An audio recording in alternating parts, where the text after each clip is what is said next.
సాగుమా ఓ విశ్వాసపు బాటసారి. విమర్శ చేసుకో నీ బ్రతుకును ఒక్కసారి, సరి చేసుకో నీ క్రియలను వాక్యపు వెలుగులో. యుద్ధకే పరిగిడుమా నిజ నిరీక్షణలో. వస్తున్నది వస్తున్నది ప్రభు యేసుని రాకడ, కావాలి నీ విశ్వాసానికి నిలకడ, కావాలి నీ విశ్వాసానికి నిలకడ. దేవుడు మహిమాన్వితుడు, ఆయన రాకడ మహిమాన్వితం. ఆయన రాకడ శుభ పరిణామం, ఎందుకనగా ఆయన శుభకరుడు. ఆయన వస్తే అంతా మంచే, అంటే కీడును తుడిచివేస్తాడు అని అర్థం కూడా వస్తుంది. దేవుడితో కలిసి లేనిదంతా చెడే.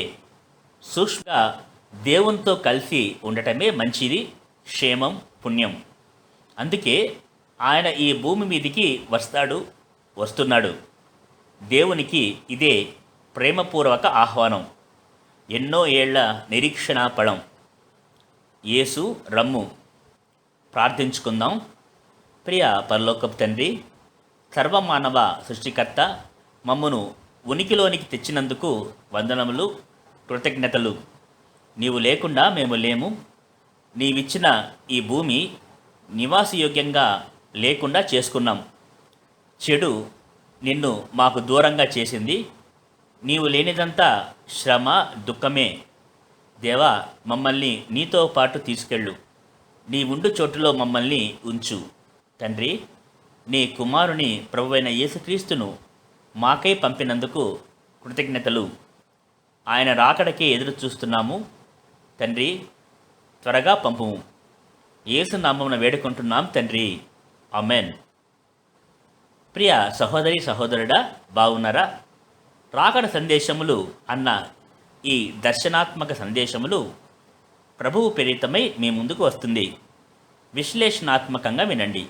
ఇవి నాకు, మీకు, అందరికీ ముందు జాగ్రత్త చెప్పే గంటికలు. ముందుగా క్లుప్తంగా నా సాక్ష్యమును, దర్శనములను మీతో పంచుకోవాలని ఆశపడుచున్నాను. నా పేరు విద్యాసాగర్.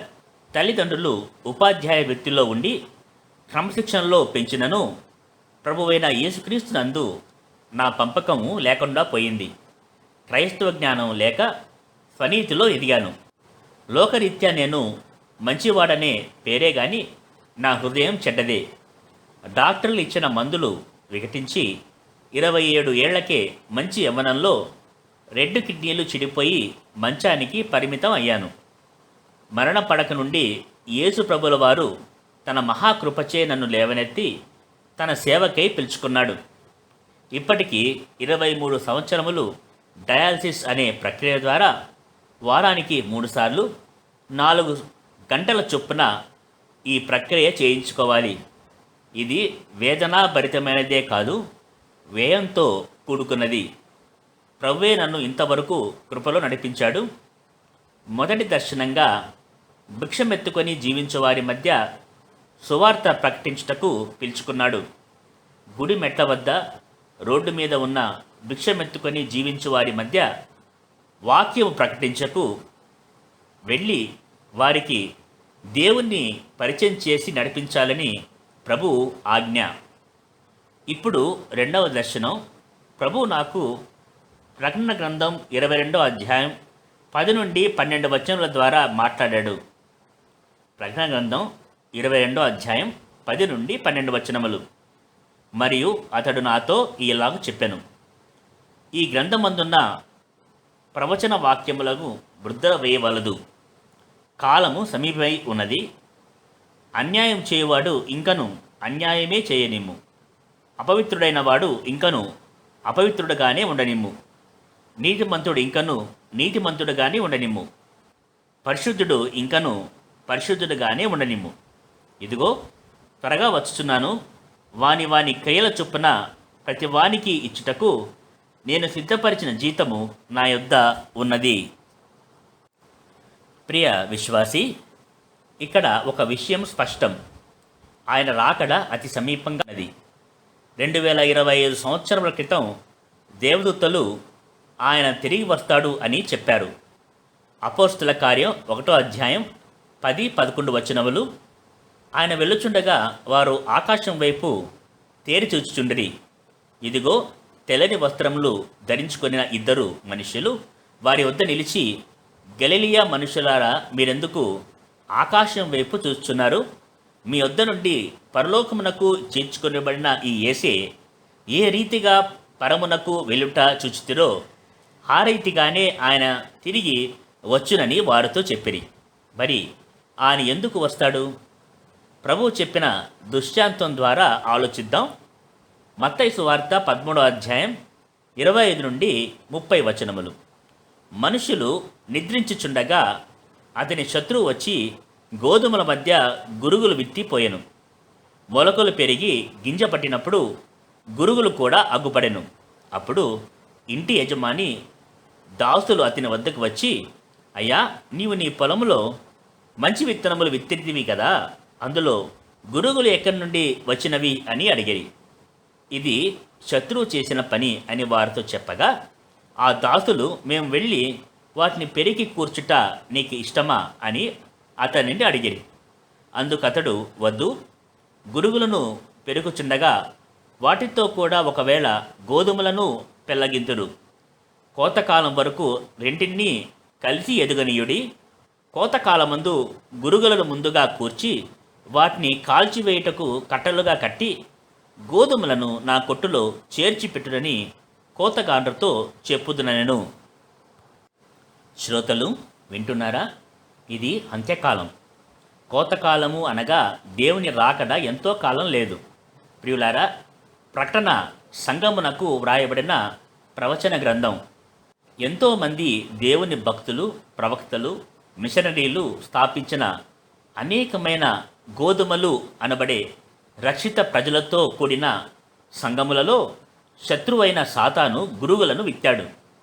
అవి నేడు ఆత్మీయ సహోదరుల మధ్య శరీరానుసారులైన వారు క్రైస్తవ ముసుగు వేసుకొని సంఘములలో పెరుగుచున్నారు.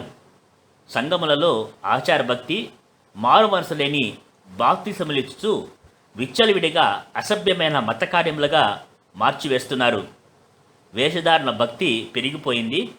క్రైస్తవ్యం నేడు లాభదాయకమైన వ్యాపారం. రక్షణ అంటే లోకంలో శరీరానుసారమైన లోకేచ్ఛలను సాధించేదిగా బోధ కొనసాగుతోంది. నేటి శృతిగీతాలు శరీర ఉద్రేకాలను పెంచేటివిగా ఉన్నాయే కానీ ఆత్మ సంబంధమైన గీతాలు కాదు. ఆత్మతోనూ సత్యముతోనూ ఆరాధించడం లేదు. నామకార్థ క్రైస్తవులదే రాజ్యం. అబద్ధ బోధకులకైతే అడ్డే లేదు. గద్దింపేవాడు లేడు, దిద్దేవాడును లేడు. కానీ ప్రాణం పెట్టిన ప్రభు ఊడుకోడు కదా. ఆయన తన సేవకుల ద్వారా గద్దింపు వాక్యములను ప్రచురపరుస్తూనే ఉన్నాడు. ఆయన ఆ సంఘపు దూతకు గద్దింపుతో కూడిన లేఖ రాశాడు. ప్రకటన గ్రంథం 3వ అధ్యాయం 14-22 వచనముల వరకు. లవదీకలో ఉన్న సంఘపు దూతకు ఈలాగు రాయము. ఆమెన్ అనువాడును, నమ్మకమైన సత్యసాక్షియు, దేవుని సృష్టికి ఆది అయి ఉన్నవాడు చెప్పు సంగతులేమనగా, నీ క్రియలను నేను ఎరుగుదును. నీవు చల్లగానేనను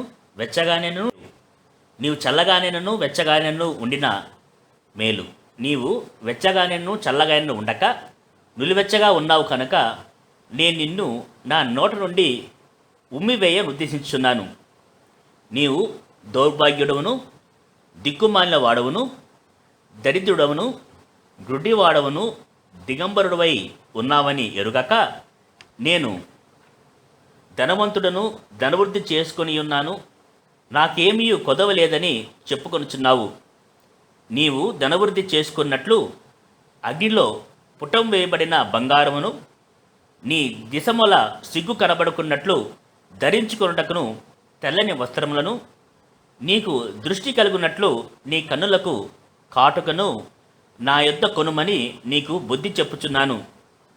నేను ప్రేమించు వారినందరినీ గద్దించి శిక్షించున్నాను కనుక నీవు ఆసక్తి కలిగి మారు మనసు పొందుము. ఇదిగో నేను తలుపు నొద్ద నిల్చుండి తట్టుచున్నాను. ఎవడైనను నా స్వరం విని తలుపు తీసినడెలా నేను అతని వద్దకు వచ్చి అతనితో నేనును నాతో కూడా అతడును భోజనము చేయుదుము. నేను జయించి నా తండ్రితో కూడా ఆయన సింహాసనందు కూర్చుండి ఉన్న ప్రకారము జయించు వారిని నాతో కూడా నా సింహాసనమునందు కూర్చుండుడని చెప్పెదును. సంగములతో ఆత్మ చెప్పుచున్న మాట చెవి గలవాడు వినుగాక. ప్రియ సహోదరి సహోదరుడా, ప్రభువు రాకడా అత్యవసరం. నిత్యత్వంలోనికి మన తుది మజిలీ చేరాలంటే ఆయన రావాలి. కానీ ఆయన రాకముందే, ఆయన సమస్తము ముగించకముందే మన స్థితిని మనము వాక్యపు వెలుగులో పరీక్షించుకోవాలి. సంఘాలను మభ్యపెడుతూ నరకత్రోవలు నడుపుతున్న సాతానుడి అంధకారం నుండి తప్పించుకొనుటకు వాక్యపు వెలుగు కావాలి. దేవుని ప్రేమ మనల్ని పునః పరీక్షించుకోవాలని చెప్తోంది. ఆయన రాకడ చాలా సమీపంగా ఉంది. సమయం లేదు, త్వరపడాలి. మరొక రోజు గడియ మన కొరకు ఉందో లేదో. తీర్పు సిద్ధం. యాకోబు పత్రిక 5వ అధ్యాయం 9వ వచనం. ఇదిగో న్యాయాధిపతి వాకిట నిలిచి ఉన్నాడు. జాగ్రత్త. దైవాశీస్సులు. ఆమెన్. ప్రభువు మానక తడుతున్నాడు నీ హృదయపు తలుపును. తడవు చేయక సరిదిద్దుకో నులివెచ్చని బ్రతుకును.